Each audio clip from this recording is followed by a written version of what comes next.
The first story. The story takes place after me and my cousin Sam went to catch a female ghost in the refugee camp of the committee to help my friend.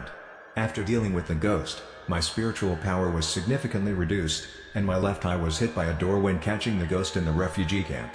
My cousin had to urgently return to Saigon that night, around midnight. My friend took a long-distance bus for me and my cousin to go back. It was a gloomy and cold evening. There was only one bus left at the bus station. I bid farewell to my friend and boarded the bus back to Saigon. On the bus, I only saw the driver and a mother with two children. The little one seemed to be holding a ball in their hand. My left eye was too painful to see clearly what was around. My cousin helped me to the seat and took out his phone to play games. I was too tired, sitting quietly, when suddenly I heard a noise. It seemed like the sound of a rolling ball. The little boy sitting below with his mother accidentally hit my cousin's leg with the ball. I said, "Sam, give the ball back to the kid." My cousin was still engrossed in playing games, so I had to take the ball myself. I don't know if it was because of the eye pain, but when I held it, I felt like I was holding a man's head in my hand. Startled, I let go, but the ball was nowhere to be found. It was truly strange. The ball must have rolled away. After traveling for a while, the driver suddenly stopped the bus and shouted, "Both of you get off." I asked my cousin, "Where are we now, Sam?" He looked outside and said, "It seems like a cemetery, brother." I said, "Don't you find it strange? Why would the mother and her child be at the cemetery?" My cousin remained calm, still playing his game, and said, "Maybe their house is nearby." The bus continued to drive through the deserted night, with only the two of us on board. I had a foreboding feeling that something was not right. The eye pain was unbearable, and I wanted to sleep a little, but I didn't dare to. When I turned to look, my cousin was already asleep. He had set his phone to autoplay the game. Suddenly, the bus braked abruptly and stopped. My cousin woke up. I asked him, "What's wrong, Sam?" He said, "There are more passengers, two men in ethnic costumes waiting to board the bus in the quiet night." Then they got on the bus and sat in the last row. I told the driver, "My eyes are hurting too much. Let me get off and wash my face for a bit." I got off the bus, took a bottle of water from my friend that he bought for me to wash my face. After washing, I felt a bit relieved. When I got back on the bus, my cousin was already engrossed in playing his game. I sat on the outer seat, feeling very uneasy. I couldn't understand why the atmosphere around was so heavy. They go another stretch. I turned to look at my cousin, and he says, "Go to sleep, brother. There's nothing here. I'll keep playing the game." Suddenly, I remember the two men in ethnic costumes sitting in the back seat. My eye pain has subsided, so I look down, and oh my God, they have no legs. I silently think that this must be a haunted bus specially for transporting souls to the underworld. I turn to whisper to my cousin, "We're done for, brother. We've boarded a ghost bus." My cousin exclaims, "Ghosts? Where are the ghosts? The driver is a human, bro." I say, "If you dare, go and look at his face." As the bus is moving, he cautiously approaches. After seeing the driver's face, he quickly returns to his seat, trembling, and whispers, "He has no eyes, nose, or mouth, brother." I silently think that my cousin is in big trouble. I tell him, "Check my backpack, see if there's any talisman left, and bring it to me." He searches but can't find any. We probably used them all when catching the female ghost in the refugee camp. He shouts at me, "Without the master's talisman, you can't do anything, can you?" I tell him, "Earlier, Sister Dunk told you to stay in the refugee camp until tomorrow morning, but you insisted on returning tonight. Now something has happened." My cousin says, "She's going to be my future wife, so it's right for me to go back. I have urgent matters to attend to." I get frustrated. "Fine, I'm sorry. Now we need to calm down and find a way to escape from this bus." Oh, I remember. There's a packet of salt and a bottle of water in my backpack. We'll put some salt water in our mouths, so the ghosts won't notice us. When the bus picks up more passengers, we'll get off. Both of us put salt water in our mouths. I raise my hand to press the emergency button to extinguish the fire of destiny for both of us, making us invisible to the ghosts. Fortunately, after a while, the bus stops to pick up passengers. This time, the passengers are even more horrifying. A man without both arms and a woman without a head. Silently thinking to myself, "See, Sam, I was right. We encountered a haunted bus." I blinked my eyes to signal my cousin and turn towards the exit to give him a sign. The two of us stand up and quickly make our way to the bus door. Just as we are about to reach the door, My cousin suddenly says, "Someone is pulling my leg." Silently thinking, how could he speak while having salt water in his mouth? I turn to look at him and see the salt water spilling out. Looking down at his feet, I see a hand crawling on the ground, grabbing his leg. It's over, the hand of the man without both arms from earlier must have fallen off completely. I turn around and see the man without arms running towards my cousin. I spray salt water on the hand to make it release my cousin and quickly pull him away, running towards the exit. The two of us jump off the bus and quickly hide in the bushes by the roadside to escape. A moment later, I look back and see that the bus has disappeared, leaving only my cousin and me in the empty road. I say, well, we'll have to walk for a bit and hope to catch a long-distance bus back to Saigon. As we walk, a small truck carrying goods passes by, and we wave it down, getting on. I carefully examine the driver's face, and he seems like a decent person. We feel relieved getting on the truck. After driving for a while, I ask the driver what he was doing earlier, but he doesn't respond. As the truck moves, I check the time, and it's nearly 3 a.m. I spot a small roadside drink stand. The driver pulls over, and my cousin and I accompany him. Once we get off, I order 3 cups of milk coffee. The owner brings them out and says something astonishing: "Why did 4 of you order only 3 cups?" Hearing that, I shudder, concentrating my energy to look around, and I notice a girl with a bloodied face standing right next to the driver. This time, I speak louder. "Hey, driver, you just finished your work, don't joke around." The driver says, "I transport dead bodies to the morgue for a living." I say, "That's it, did you recently transport the body of a girl?" The driver asks how I know. I say, "I can see ghosts. She's standing behind you." The driver doesn't seem afraid and replies, "It's normal." I order another bottle of water. Then, I fold my hands and pray, "Miss, please use this water to protect us on our journey." This time, my cousin is genuinely scared. He looks at the driver and sees that he appears normal. After finishing the water, the 3 of us get back on the truck. But wait, even though my spiritual power has weakened, sometimes I can see ghosts clearly, and sometimes I can't. My instinct tells me that I shouldn't board this vehicle anymore. I say, "Sam, this is also a haunted vehicle. Let's stay at the drink stand." We turn to thank the driver, and my cousin and I decide to stay here until morning. Immediately, the driver nods and drives away. Later we found out that there was an accident involving a truck carrying dead bodies that night, and the driver died in the crash. Returning to the drink stand, I ask the owner if this area is known for frightening incidents. Angrily, she says, "The money you gave me earlier is not valid." My cousin is puzzled. "That money is real, not counterfeit, ma'am." She says, "I know it's real, but I can only use similar money like this." She points her finger, and my cousin and I look in the direction she's pointing, exclaiming, "Oh my God, there's a banknote from the underworld buried under the ground." I shout, "Run, Sam. If we don't run, we'll be finished." My 2 brothers and I ran as fast as we could. We didn't know how much longer we had to run. The road was pitch black, desolate, and chilling. Occasionally, a few cars passed by, but we didn't dare to hitch a ride anymore. We ran all night long. It was nearing 5 a.m. when the phone rang. It was my fiancée, Dung, calling and asking, "Where are you?" I was overjoyed and told her the whole story of last night. She was terrified and called her family to come and find us. By the time her family found us, we had been rescued.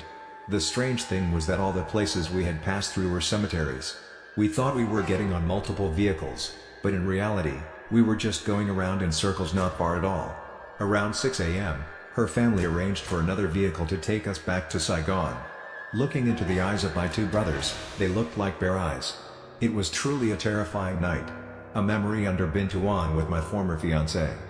The second story. I am originally from the northern region and served as a soldier stationed in Military Zone 7. After completing my military service, I stayed behind, got married, and settled in Bintuan. Having served as a soldier for 3 years, including many night shifts, I had never encountered anything frightening. Moreover, there was no room for fear within the military.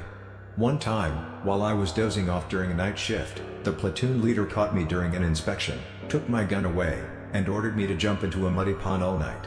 What was even worse is that I had to crawl through a pit toilet.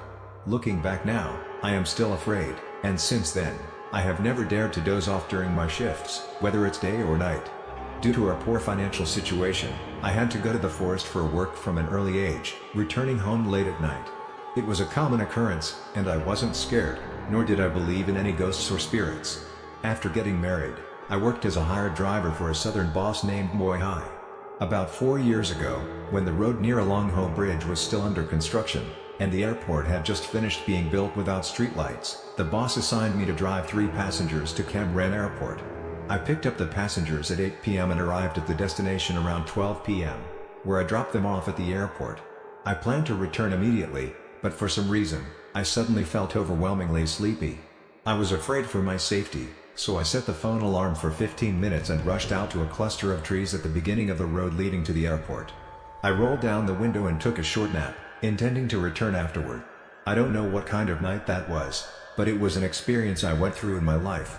While I was sleeping, I heard the alarm go off, and I woke up intending to leave, but the car wouldn't start.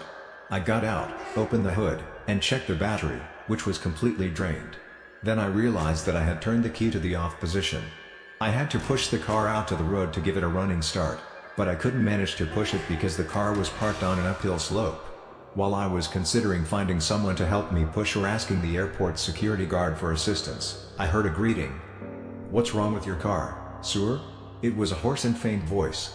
At that moment, I didn't pay much attention, but looking back, I remember it clearly. It was a young soldier who appeared to be younger than me. I vividly remember his worn-out 3-striped boots and his scratched red-starred military cap, which had lost its color and turned silver. He was wearing a brand-new military uniform with sharp creases. He carried a bag with white paint on it, right where the strap was labeled NQ Thing. He held an old bag and I said, "Comrade, can you help me push? My car broke down." The soldier nodded and spontaneously helped me push the light car, and I managed to start the engine. I got out of the car to shake hands, but he evaded me. I asked, "What's your name?" In a slurred voice, as if he had been drinking, he replied, "My name is Thay." I asked, "Where are you going?" "If it's convenient, I can give you a ride." He said, "I have no money." I said, "It's okay, I can give you a ride for free." Who would take money from soldiers? Anyway, I'm heading back.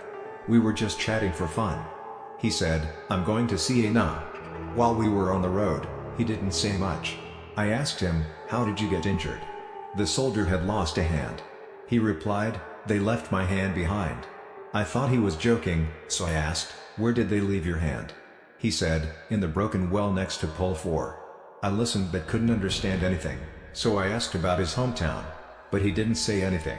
I asked again, but he didn't respond. I thought he was tired, so I continued driving without asking anything further. The road was empty, so I sped up and approached Siena. I asked him, "We're almost there, where should you get off?" The soldier pointed up the hill. I thought that on this side of the road, there should be a place with a shop where I could stop because there were no more houses in that area. The soldier pointed towards the section where everyone passing by would know about a large haunted area on this side. At that moment, I didn't notice the soldier's request to stop, so I kept driving. He went towards the haunted hill, and coincidentally, there was a passing truck, and its headlights illuminated the area. When we reached the exact spot near the haunted area, the soldier asked to get off, so I stopped the car. Up until now, I still remember vividly that there were several people sitting on the hill with a mat spread out. One shirtless person shouted loudly, "Who's here to pick up Thay?" The soldier walked slowly, as if his feet weren't touching the ground, up the hill. 2 more people came down from the hill just as a slow-moving truck passed by. Behind it was a bus with its high beams on, trying to overtake. As it passed, the bus driver honked, and the headlights shone on the hill.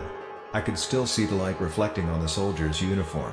But now I recall that there was no shadow like usual, only 3 people were visible. At that time, I thought they were soldiers training or something because during my time in the military, I was often forced to stay up late digging trenches for military purposes, so I didn't pay much attention. When I arrived home, it was almost dawn, and I called the boss on the phone. He told me to continue picking up passengers in the afternoon.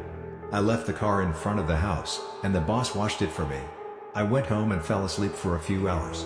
Then I heard the phone ringing, and the boss asked why I didn't report that the passenger had left something in the car. But I was very careful and checked thoroughly when dropping off passengers at the airport to avoid forgetting their belongings, so it wasn't my fault. At 10 o'clock, I ran down to the boss who handed me a bag. I recognized the worn-out bag as belonging to Thay, a soldier. I told the boss to open it, and until now, I can't forget what was inside the bag. It contained some papers, I guess they were letters, that were so faded I couldn't read them anymore. There was also a notebook with several poems written by the soldier and 3 rolls of hell money. One of the papers had the address of a unit that was still legible, but at that time, I didn't think much of it. 2 days later, while I was picking up passengers in Cam I arrived early and passed by the unit at the address written on the paper. First, I explained the events that had occurred. After finishing, everyone looked puzzled, and they asked me to leave because they thought I was talking nonsense. But when I read the name of the soldier and showed them the bag, a man with graying hair, a lieutenant colonel, invited me inside for a drink. It was Lieutenant Colonel Tran Quang Tone, and he asked me to tell the story. Everyone sat quietly and listened, and afterward, I learned that the soldier I met had been missing for almost 3 years. The unit had not yet found his hand, which was severed by shrapnel from an old bomb explosion. After some time, when I visited again, I heard that they had found the soldier's hand in an earthen jar, buried under concrete at the exact location of monitoring station number 4. To me, life is natural, like the laws of the heavens and the earth, so I am not afraid of ghosts or anything. If anything, we will all go to that place, the place we will reach after this life. So, no matter how many lives there are, let's love and respect each other, that is the truth. Because even the deceased have companions, and they also remember us and always find ways to warn us about this and that. Just like the longing for life that exists in all living beings in this world. The third story. On a motorbike, riding along a long road of about 70 kilometers. It was around 3:30 to 4 o'clock in the morning, pitch black outside. The street lights were dim, with only 1 or 2 cars passing by occasionally. Along the road, there were small shrines with flickering red lights and offerings, creating a eerie and spooky atmosphere that blended with the cold mist of the night. Suddenly, in the distance, I saw a figure standing by the roadside, pointing towards me. The figure gradually ran out into the middle of the road. It was a familiar figure, dressed in a yellow uniform. I realized it was a traffic police officer. I was signaled to stop but had no idea what violation I had committed. The traffic police officer said, "You're riding with 2 people, but why isn't the person sitting behind wearing a helmet?" I thought, that's strange, I'm riding alone, why would there be someone sitting behind me? I immediately looked behind and around me. Was there anyone there? I said, "There's no one behind me, sir." The traffic police officer replied, "I saw someone sitting behind you." Both of us looked around to search. Then, it dawned on both of us. I continued my journey, but I couldn't forget the face of the traffic police officer. I felt worried and a bit chilled. In a deserted section of the road, I was traveling at a speed of 50 to 60 kilometers per hour, but strangely, it felt slower than before, as if I were carrying an extra person. I looked at the rearview mirror. My eyes couldn't believe what they were seeing. There was a person sitting behind my bike, the traffic police officer who had somehow climbed onto the back without my knowledge. I asked, "How did you get on my bike without me knowing? And what are you doing here?" The traffic police officer said, "When I looked around, I saw the person sitting behind you was a ghost. My limbs felt weak, so when you were about to run away, I climbed on. I saw that girl wearing a red dress from a distance. She walked as if her bones were broken, her whole body swaying, and her hair covering her face. It was a terrifying sight." Fearfully, I said, "Encountering ghosts can happen even at night." Both of us continued the journey with a sense of fear. A chill ran down my spine since the moment the traffic police officer told the story. The traffic police officer said, "Let me get off at that corner up ahead." I asked, "But there's no house there, sir?" When we reached that corner, I stopped the bike for the officer to get off. But to my surprise, he was nowhere to be seen. At that moment, I was overwhelmed with fear, trembling from head to toe.